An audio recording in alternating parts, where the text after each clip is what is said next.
Hello guys and welcome. I'm Forrest and patch 15.9 has officially landed. Riot is back at it again, shaking up the jungle role with some major adjustments that are going to impact your entire betting, tempo and champion pool. We have got targeted nerfs, a few quiet buffs, timing changes and even new mechanics throwing into the mix. Oh, and Atakan. Yep, he's getting tweaked again. So if you're a jungle main, this patch isn't just business as usual, it's a whole new playbook. Jungle timers are shifting, clear speeds are changing, and your old habits might not work the same way anymore. That means one thing: if you want to stay ahead this split, you have got to adapt. But don't worry, I've got you covered. I will be breaking down every core jungle changes in a dedicated video so you are not left guessing how to pet or who to play. But in this one, we are focusing on the best picks right now and my predictions for patch 15.9 so you know exactly who to lock in to keep climbing. Let's not waste any time, let's get straight into it. Starting off with Gwen, she's taking a hit this patch, so Riot's being careful not to completely gut her. Her armor growth is dropping from 5.2 to 4.7, a small number on paper, but in game, especially during those early jungle skirmishes or river duels, that can be a difference between life and death. It doesn't stop there, her passive monster damage scaling is getting nerfed. The AP ratio is dropping from 15% to 10%, and the Q repeat snip AP ratio is being sliced from 5% down to 2%. These changes aren't devastating, but they do take some bite out of her clear. For now, she is holding on in A tier, still viable, still scaling well, but just a little weaker in the early game. Next up, Naafiri. She's been a highly contested jungle pick for a while now, and Riot clearly thinks it's time to dial her back. Her W cooldown at rank 1 is being bumped from 22 seconds to 26 seconds. That's a pretty big window early game where she will have to play a bit safer and pick her engages more carefully. Her EE is also taking a hit, with the bonus AD ratio going from 50% down to 40%. This tones down her burst potential and weakens her clear slightly, but make no mistake, she is still strong. She will remain A tier, and unless the nerfs hit harder than expected in live games, she is not dropping below that, at least for now. Now let's talk about Yorick Jungle. He's been quietly climbing into the top of the tier list in recent patches, but that's about to change. His Mistwalkers are now dealing 10% less damage to monsters, which might not sound game-breaking at first glance, but it's a massive hit to his jungle clear speed and sustain. This nerf directly slows his tempo, which is critical in the current meta. Early pace defines success in the jungle, and this is enough to knock Yorick out of the top tier. He's not unplayable, but he's no longer dominating the way he was. It's not just about champ nerfs and buffs, the entire jungle meta is evolving.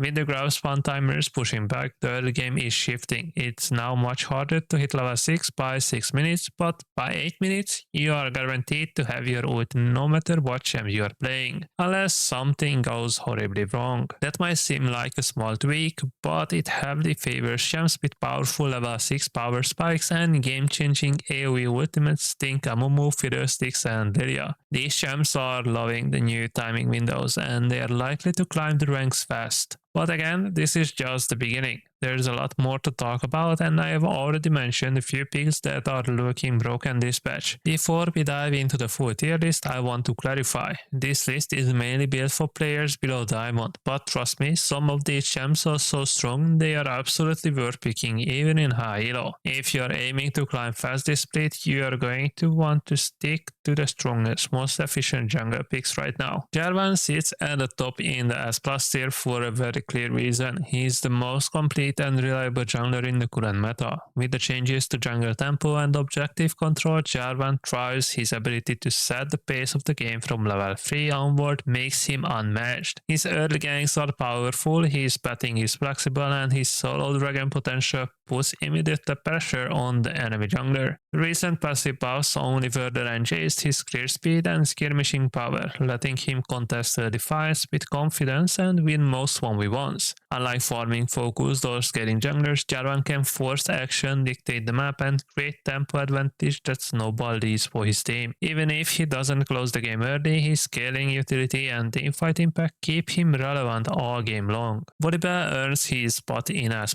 tier because he brings an unmatched mix of early game pressure, tower diving power, and objective control. In a meta that rewards action and tempo, Volibear thrives. His level 3 is one of the most threatening in the game. He is point and click stun, height based damage, and the ability to shut down turrets with his ult make him a nightmare to play against, especially for squishy or immobile laners. What sets him apart is how easy he converts leads.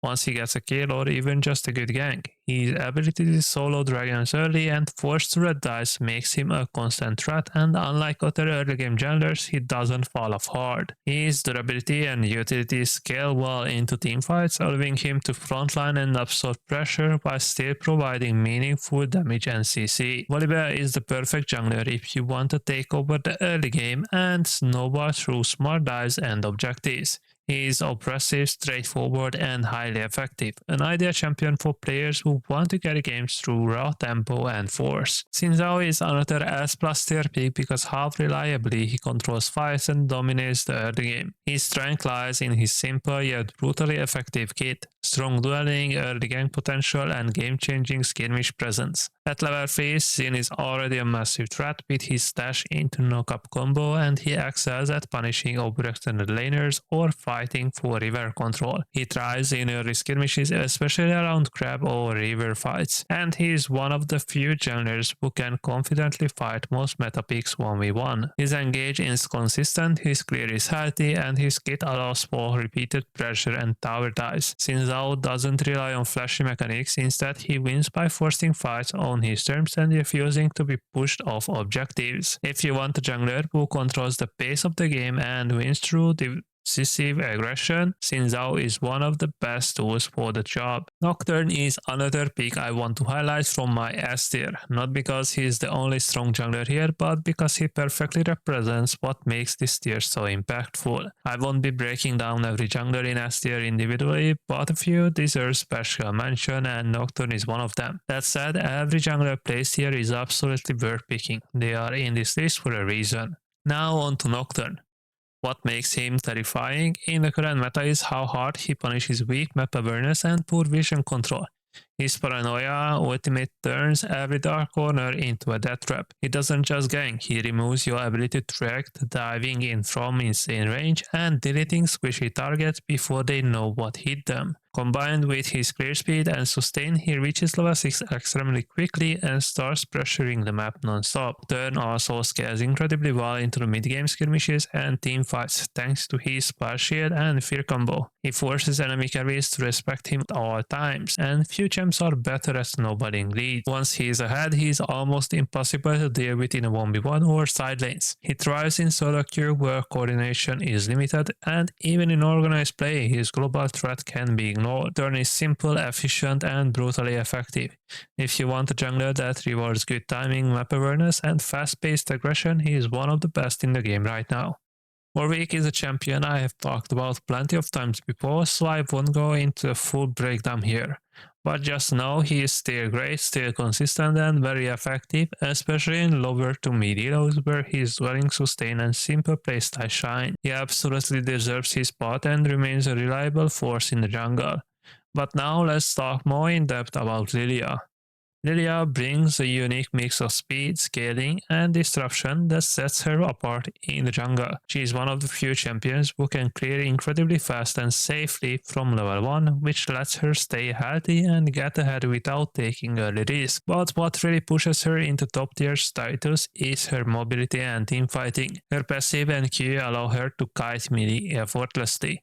She can dance around fights while constantly applying damage over time to multiple enemies. And then there's her ultimate, a game changer in any team fight. A well-timed ult can instantly shift momentum, letting your team follow up on multiple sleeting. Her passive and Q allow her to kite melees effortlessly.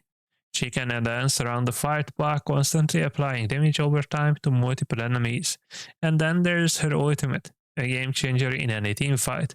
A well-timed ult can instantly shift momentum, letting your team follow up on multiple sleeping enemies. He is also incredibly flexible. AP bruiser, tanky engager, or full damage. Lilia can adapt to different comps and still provide strong impact. While she takes a bit of finesse to master due to her positioning and movement-based playstyle, the payoff is huge.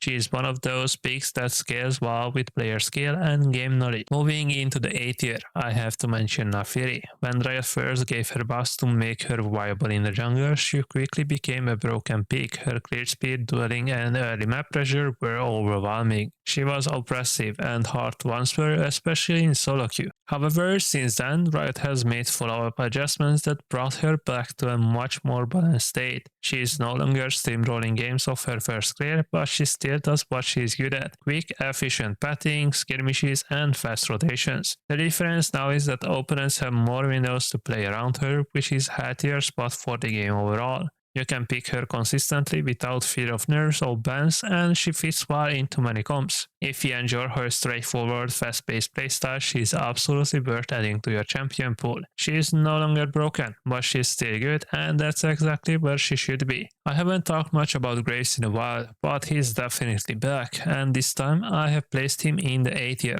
That said, Grace is one of those champions whose power level really depends on the team comp he is up against. In the right matchup, he can easily feel S tier, especially when the enemy team is full of squishes or lacks hard engage. But in the wrong game, like facing heavy AP fighters such as Diana, Lydia, or even Amumu, he can drop to B tier or worse because of how much he struggles against sustained magic damage and strong AoE lockdown.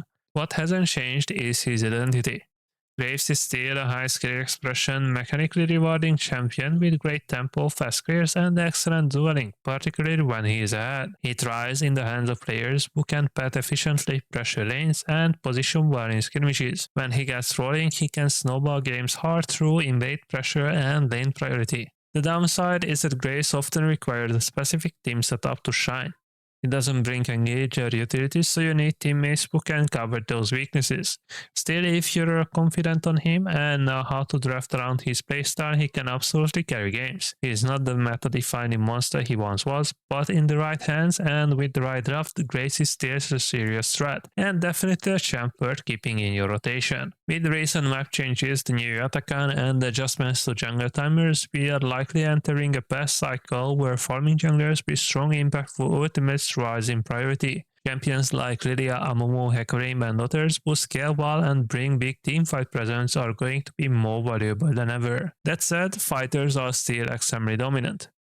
They offer a great balance of damage, durability, and utility, and remain reliable picks for most matchups. But don't sleep on the assassins either. Champions like Kha'Zix and Talon still have their place. In fact, I'm planning to do a WOD review and a build guide for Talon Jungler soon. I used to play him a ton back in the day, so I have got a good grasp of the champ, and I will be grinding some games on him again to refresh my feel of him for the current meta. Overall, that's my jungle breakdown for this patch. I think these will be the most relevant and powerful picks for the next few updates, unless we have got more changes soon. As for the B tier, these champs are just fine. They are not broken, but they can work in the right hands and team comps. If you main one of them, more power on you. They are still completely viable for climbing. Remember, average doesn't mean bad, it just means less optimized than the top picks. And finally, the C tier. Yeah, just leave those champs alone. Don't play them, don't even hover them in champ select. They are simply not worth your time in the current patch. That's it for now. If you haven't already, subscribe, drop a like, it really helps the channel and keeps me motivated to put more time into this content. I've got some new ideas coming for the rest of the season and I'm looking forward to sharing those with you. See you all in the next video.